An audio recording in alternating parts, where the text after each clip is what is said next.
Anda kembali di Indonesia Update bersama saya, Jihan Novita. Saudara, kebakaran hutan dan lahan kian meluas di 14 kabupaten dan kota di Kalimantan Tengah. Petugas pemadam terus berupaya melakukan pemadaman melalui jalur darat dan udara menggunakan helikopter waterbombing.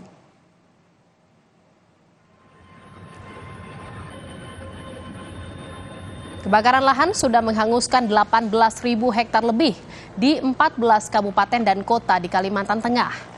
Berbagai upaya dilakukan agar kebakaran tidak semakin meluas, baik pemadaman melalui jalur darat maupun jalur udara menggunakan helikopter waterbombing.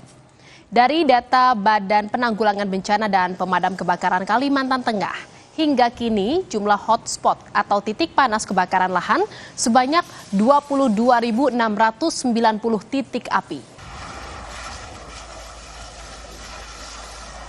Kalau yang kami pantau secara kasat mata seperti itu, karena memang luas sekali.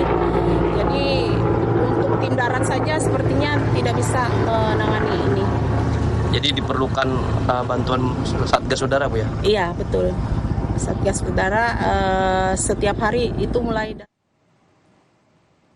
Akibat kebakaran hutan dan lahan, saudara, yang masih terjadi di wilayah Kota Palangkaraya membuat jadwal penerbangan dari dan menuju Bandara Udara Cilikriwut Palangkaraya terpaksa tertunda lantaran jarak pandang yang semakin terbatas. Ada 4 maskapai penerbangan yang mengalami penundaan jadwal penerbangan selama sekitar 3 jam lebih dari jadwal keberangkatan yang sudah ditentukan sebelumnya. Surabaya.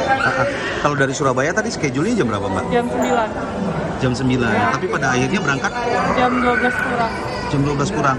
Kalau untuk alasan dari maskapai tadi apa, Mbak? Cuaca. Kabut asap ya, Mbak? Iya.